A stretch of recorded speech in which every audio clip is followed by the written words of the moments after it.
কামিনী খাবার মুখে দিতেই কুষাণ বলল, আম্মু, তোমার হাতের রান্না খেয়ে আজ ভীষণ খুশি হয়েছি। এই প্রথম তুমি সবার জন্য এত কষ্ট করে রান্না করলে, সেই জন্য তোমাকে একটা সারপ্রাইজ দিতে চাই আমি। কামিনী তা শুনে খাবার রেখে দিয়ে বলল, কি সারপ্রাইজ দিবি? কুষাণ তখন কামিনীকে চেয়ার থেকে তুলে ঘরে নিয়ে গেল আর বলল, 5 মিনিট সময় দিচ্ছি, ঝটপট রেডি হয়ে আসো, তারপর বলছি। কামিনী তখন বলল, বাবা, আমি এখনো কিছুই মুখে দেইনি, আগে কিছু খেয়ে নেই, তাহলে তো সারপ্রাইজটা হবে না আম্মু। সময় নষ্ট না করে তাড়াতাড়ি রেডি হয়ে নাও। এই বলে কুষাণ চলে গেল। কামিনী কুষাণের কথা শুনে আর কথা না বাড়িয়ে তাড়াতাড়ি করে রেডি হতে লাগলো। এদিকে কুষাণ সবাইকে বলে দিল, ভুল করেও কেউ বলবে না যে খাবার ভালো হয়নি। আর টুনি, জয়া, কাল থেকে আম্মুকে রান্না করতে দিবি না। আম্মু ওঠার আগেই যেন সব রান্না রেডি থাকে। তাছাড়া আম্মুর শরীর ভালো নয়, তাকে কোনো রান্না করতে হবে না। তাকে কেন রান্না করতে হবে? তার কি এখন রান্না করার বয়স নাকি? আম্মু এখন থেকে পুরো দমে বিশ্রাম করবে। টুনি তখন বলল, ভাইয়া, আমি বারণ করছিলাম, কিন্তু খালামণি শোনেননি। তিনি জোর করেই রান্না করতে বসেছেন। ঠিক আছে, আজকে করছে করুক, কাল থেকে আর করবে না। এখন কে কে বাইরে যাবে রেডি হয় নাও। আম্মুকে নিয়ে আমরা আজ সবাই মিলে রেস্টুরেন্টে যাব, তারপর পার্কে। আজ সারাদিন আমরা অনেক মজা করব। সোনিয়া আর সুমন বলল, আমরা যাব ভাইয়া, রেডি হয়ে এসছি আমরা। কুষাণ তখন তোরার গায়ে ঠেলা দিয়ে বলল, তুমিও রেডি হয়ে নাও, এই সুযোগে বাইরে থেকে একটু ঘুরে আসি। সেই কবে বিয়ে হয়েছে, এখন পর্যন্ত তোমাকে নিয়ে কোথাও যাওয়া হয়নি। তোরা তখন বলল, কুষাণ, তোমার সাথে আমার কিছু কথা আছে, একটু রুমে আসবে কি? কুষাণ সেই কথা শুনে বলল, কি কথা বলো। তোরা তখন কুষাণের হাত টেনে রুমে নিয়ে গেল আর বলল, আপুরা যে বাড়ি ছেড়ে চলে গেছে, তাদেরকে আনতে হবে না? ওনাদের দেখলে আম্মু কি আরো বেশি খুশি হতো না? তুমি তা না করে কি সব ঘোরাঘুরির কথা বলছো? ওনারা না থাকায় বাড়িটা একদম ফাঁকা ফাঁকা লাগছে। কুষাণ তখন তোরাকে জড়িয়ে ধরে বলল, ননদদের উপর দেখি ভালোই টান। তোমাকে এত কথা শোনাতো, এত অপমান করতো, তবুও তাদেরকে বাড়িতে আনার কথা বলছো? হ্যাঁ, বলছি। ওনারা হয়তো ভাবছেন আমরা তাদের ভুলেই গেছি, কিন্তু আমার কিন্তু ননদের কথা ভীষণ মনে পড়ে। বিশেষ করে আজ আম্মুর হাতের রান্না খেয়ে আরো বেশি মনে পড়ছে। না জানি ওনারা কিভাবে কি করছেন, নিজেরা তো জীবনেও এক গ্লাস পানি ঢেলে খাননি। সুশান্ত তখন বলল, কিছুদিন একটু কষ্ট করুক, কারণ ওদের এইরকম একটা শিক্ষার প্রয়োজন আছে। তাছাড়া আমার মনে হয় না ওদের কোনো কষ্ট হচ্ছে। যা কষ্ট হচ্ছে সব দুলা ভাইদের। আর ওনারা হয়তো রান্না বান্না করেই খাচ্ছে, আর ওরা সেই আগের মতোই রাজরানীর মতো বসে বসে খাচ্ছে। শাহিন, মাহিন আর তুহিন কিন্তু আপন 3 ভাই। কামিনী চৌধুরী নিজেই পছন্দ করে তার মেয়েদের এই 3 ভাইয়ের সঙ্গে বিয়ে দিয়েছে, কারণ ইরা, মীরা, লীরা যে জীবনেও শ্বশুর বাড়ি গিয়ে সংসার করতে পারবে না, তা কামিনী ভালো করেই জানে। শাহিন, মাহিন আর তুহিন কিছুতেই ঘর জামাই থাকতে রাজি ছিল না। তখন কামিনী তাদেরকে এক প্রকার জোরপূর্বক ধরে রেখেছেন তাদের বাড়িতে। সত্য একটাই, হয় ঘর জামাই থাকতে হবে, তা না হলে দেনমোহরের টাকা বুঝে দিয়ে এই বাড়ি থেকে চলে যেতে হবে। শাহিন, মাহিন আর তুহিনের বাবা একজন পেশায় কৃষক মানুষ। তার পক্ষে এতগুলো টাকা জোগাড় করা সম্ভব ছিল না। তবে শাহিন, মাহিন আর তুহিনের বাবা মা এখনো বেঁচে আছে। গ্রামে কিছু জমি জমা আছে, সেগুলো চাষাবাদ করেন তিনি। এতদিন ইরা, মীরা, লীরার চক্করে পড়ে তারা তাদের মা বাবার সাথেও দেখা করতে পারেনি। তবে 3 ভাই কিন্তু শিক্ষিত। কুষাণদের কোম্পানিতে 3 ভাই চাকরির ইন্টারভিউ দিতে গিয়েছিল। তখন 3 ভাইকে দেখে আর তাদের বায়োডাটা শুনে কামিনী মনে মনে ঠিক করেন, এরকম একটা মধ্যবিত্ত পরিবারই তার মেয়েদের জন্য দরকার, যাতে তারা ঘরজামাই থাকতে বাধ্য হয়। ইরা, মীরা, লীরা যখন রাগ করে তাদের বাড়ি থেকে বের হয়ে এলো, তখন কিন্তু শাহিন, মাহিন আর তুহিন বেশ খুশি হয়েছিল। তারা এই দিনটারই অপেক্ষায় ছিল।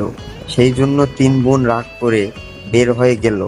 তারা আর 1 সেকেন্ডও দেরি করেনি, সাথে সাথে তাদের গ্রামে নিয়ে আসে। ইরা, মীরা, লীরা এখন চাপে পড়ে গেছে, না যেতে পারছে তার মায়ের বাড়িতে, না থাকতে পারছে শ্বশুর বাড়িতে। এদিকে তিন ভাইও বেশ কড়া হয়েছে, তারা আর তিন বোনকে কিছুতেই ভয় করছে না।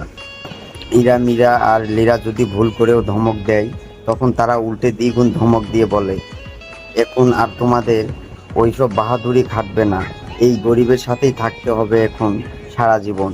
এটা এখন তোমাদের আসল ঠিকানা। এতদিন যে সম্পদের বড়াই করতে, তা অন্যজনের ছিল। আমরা এতদিন ধৈর্য ধরেছিলাম শুধু। এখন তোমরা ধৈর্য ধরে চুপ করে সংসার করো। ইরা, মীরা, লীরা সেই কথা শুনে একসাথে গলা জড়িয়ে ধরে কাঁদতে থাকে, কারণ তারা কিছুতেই আর থাকতে পারছিল না গ্রামে। এদিকে শাহিন মাহিন টুইন ও ভুল করেও রান্নাঘরের ধারের কাছেও যায় না। তারপর শাহিন মাহিন টুইন তাদের মাকেও বলে দিয়েছে সেও যেন রান্নাঘরে না যায়।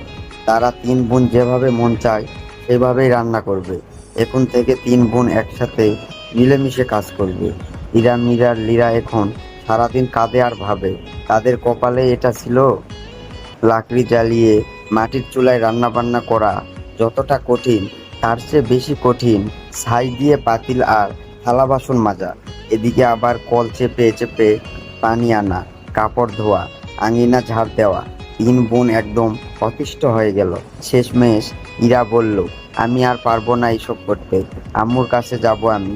মীরা তখন বলল, আম্মু নিজেই তো বের করে দিয়েছে বাড়ি থেকে, এখন কোন মুখ নিয়ে যাবি সেখানে? লীরা তো একদম চুপচাপ হয়ে গেছে, সে শুধু দুই বোনের কথাই শুনছে। তার যে কিছুই বলার নেই, কারণ এটা তাদের আগেই ভাবা উচিত ছিল। এখন তারা আর কি করে ওই বাড়িতে যাবে?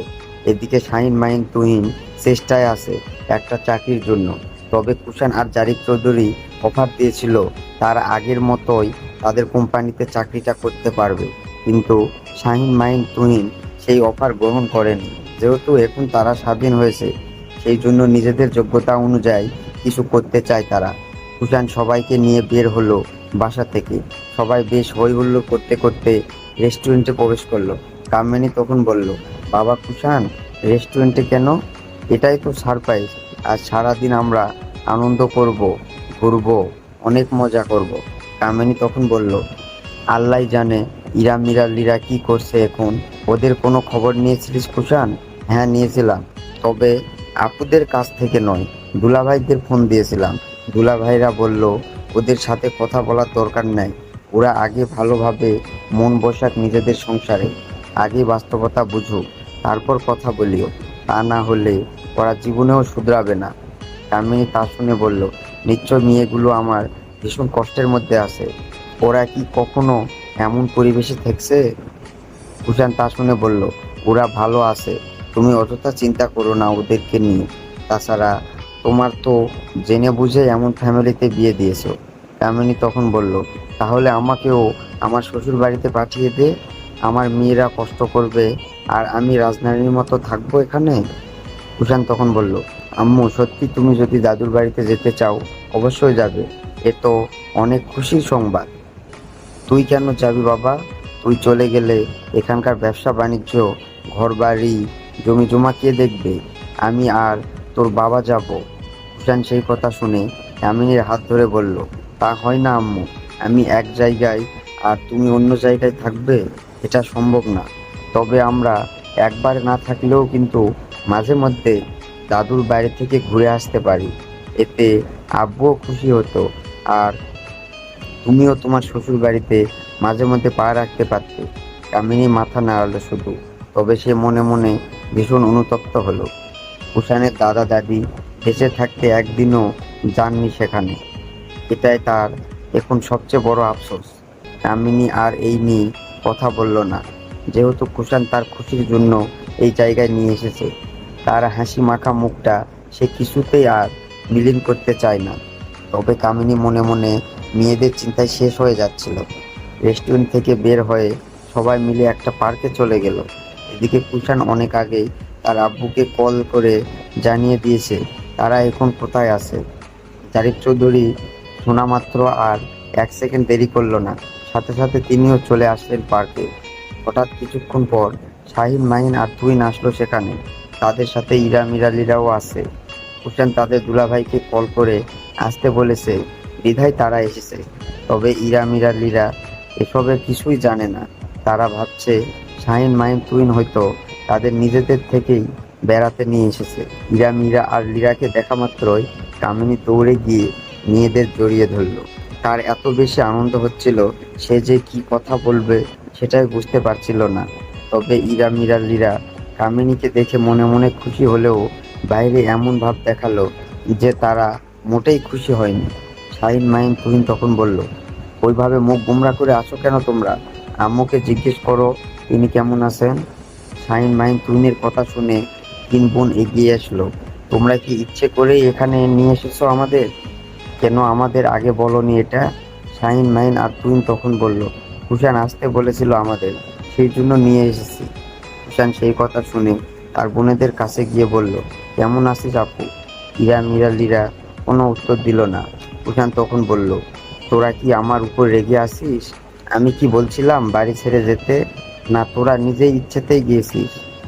ইরা তখন শাহিনকে বলল, তুমি কি আমাদের বাড়ি নিয়ে যাবে না আমরা একাই যাব? মীরা আর লিরা ও মাহিন আর তুহিনের হাত ধরে সেম কথা বলল।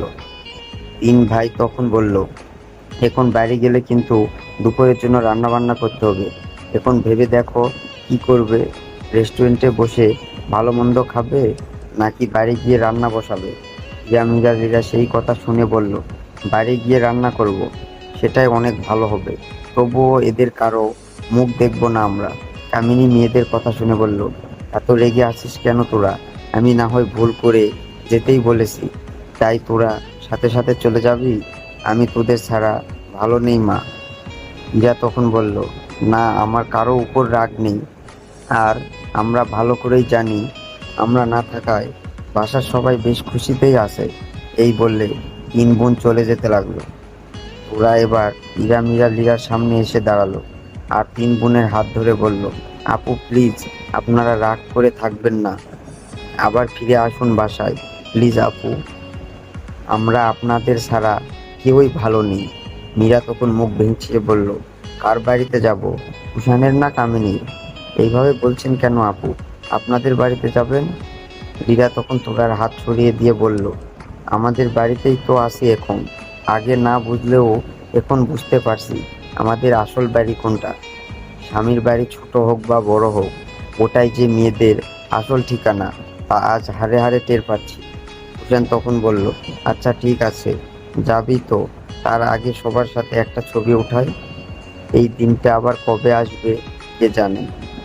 এই বলে কুষাণ একটা ছেলের হাতে ক্যামেরা দিয়ে বলল, ভাইয়া সবার একটা ছবি তুলে দিন, কারণ আজকের দিনটা খুব স্পেশাল একটা দিন। ইরা মিরা লিরা সেই কথা শুনে সরে গেলে শাহিন মাহিন আর তুহিন যে যার বউ এর হাত টেনে ধরে সবার সাথে দাঁড় করালো। আর ছেলেটি তখন ক্লিক ক্লিক করে বেশ কয়েকটি ছবি উঠালো, কারণ আজকের এই দিনটাকে ক্যামেরাবন্দি না করলে যে চলবেই না। শুধু ফ্যামিলি ফটো না, কুষাণ এক এক করে তার বাবা মার, দুলাভাই আর বোনেদের আলাদা আলাদা ছবি করে কাপল পিক করে উঠালো। তারপর তোরা আর কামিনীর বেশ কয়েকটি ছবি উঠালো।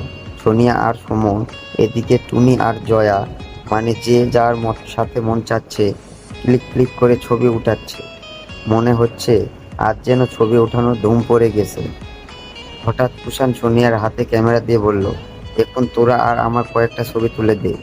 এই খুশির দিনে ওর আমার কয়েকটা কাপল পিক না তুললে আমাদের ছেলে মেয়ে আবার ভাববে তাদের মা বাবার মধ্যে কোনো মিল ছিল না। ছেলে মেয়েদের তো দেখাতে হবে তার মা বাবার মধ্যে কতটা ভালোবাসা ছিল। ওরা সেই কথা শুনে বলল, আব্বু আম্মুর সামনে কি বলছো এইসব? সবাই কি ভাববে? কুষাণ তখন বলল, কি ভাববে? আব্বু আম্মু যদি কাপল পিক তুলতে পারে, আমার দুলাভাই তাদের বউদের নিয়ে যদি কাপল পিক তুলতে পারে, তাহলে আমরা কেন পারবো না? সোনিয়া সেই কথা শুনে ক্লিক ক্লিক করে কুষাণ আর তোরার কয়েকটা ছবি উঠালো। আজ ফ্যামিলি সবার মুখে এত হাসি আর খুশি দেখে কামিনী মনে মনে ভাবতে লাগলো, এতদিন এতগুলো লোকের হাসি মুখ সে কেড়ে নিয়েছিল। এতদিন সে সবার উপর এমনভাবে অত্যাচার করেছে যে কেউ ভুল করেও বাইরে বেরাতে সাহস পায়নি। কেউ মুখ ফুটে বলতে পারেনি আজ বাসায় কোনো রান্না হবে না, চলো আজ বাইরে খাবো। আর কুষাণ একদিনেই সবার মুখে সেই হারিয়ে যাওয়া হাসি আনন্দ ফিরিয়ে আনতে সক্ষম হয়েছে। সত্যি তার ছেলেটার জাদু জানে। কিন্তু কুশান্ত তার নিজের সন্তান নয়। নিমিষেই কামিনীর চোখে জল চলে আসলো। সে আড়ালে গিয়ে কাঁদতে লাগলো আর ভাবতে লাগলো, যেই দিন সবাই সত্যটা জানতে পারবে সেই দিন তো সবাই তাকে আবার ঘৃণা করা শুরু করবে। আর কুশান্ত যখন শুনবে সে তার নিজের আম্মু নয়, সেই দিন কি হবে তার? কুশান্ত যদি তার মুখ ফিরিয়ে নেন আর যদি তাকে আম্মু না বলে ডাকে, রাগে আর ঘৃণায় যদি আর মুখ আর না দেখায়, তখন কি হবে? কি করবে তখন কামিনী? কামিনী আর ভাবতে পারছে না। হঠাৎ কামিনী নিজের অজান্তেই চিৎকার করে কেঁদে উঠল, না না না, কুষাণ শুধু তারই ছেলে। এই বলে কামিনী অজ্ঞান হয়ে পড়ল। এদিকে সবাই যে যার মতো করে আনন্দ করছে। জাহিদ চৌধুরী তিন নিয়ে আর জামাইকে একসাথে নিয়ে বোঝাতে লাগলেন, কিন্তু ইরা মীরা আর লীরা সাফ সাফ জানিয়ে দিলে তারা আর কিছুতেই ফিরবে না ওই বাড়িতে। অন্যদিকে কুষাণ তোরাকে নিয়ে একটা নিরিবিলি জায়গায় বসে গল্প করতে লাগলো। কুষাণ তোরার কোলে মাথা রেখে শুয়ে আসে আর বলছে, তোরা, কবে আমাদের একটা ছোট্ট বেবি আসবে? কবে আমি বাবা হব? আমার কেন জানি আর দেরি সহ্য হচ্ছে না। তোরা তা শুনে বলল, কুষাণ, তুমি কিন্তু খুব বেয়াদব হয়ে গেছো। যখন যা মুখে আসছে সেটাই বলছো। 2 দিনে কিভাবে বাচ্চা হবে? একটু তো অপেক্ষা করতে হবে। কুষাণ তা শুনে বলল, ইস, আমার না সেই মুহূর্তের কথা ভেবে এখনই আনন্দ লাগছে। কেমন হবে আমার মনের অবস্থা সেই দিন! মনে হয় আমি আনন্দে একদম মরেই যাব। যেই দিন আমি আবার বাচ্চাকে কোলে নিয়ে চুমু খাবো, আমার সন্তান আমাকে আব্বু বলে ডাকবে। তোরা তা শুনে বলল, কি পাগলামি শুরু করলা তুমি, বলো তো? চলো এখন যাই, সবাই মনে হয় খুঁজছে আমাদের, যেতে ইচ্ছে করছে না। এরকম যদি আনন্দ সারা জীবন থাকতো। এই বলে কুষাণ তোরার মুখমণ্ডল স্পর্শ করতে লাগলো আর বেসুরো কণ্ঠে গান গাইতে লাগলো, সাজিয়েছি ছোট্ট এক ফালি সুখ, রাজি আছি আজকে বৃষ্টির নামক, তুমি আমি ভিজবো দুইজনে খুব, বর্ষা দিলে এই ভালো এই খারাপ, ও প্রেম মানে মিষ্টি পাপ, চলো মানে মানে দিয়ে ফেলি ডুব, তুমি আমি মিলে।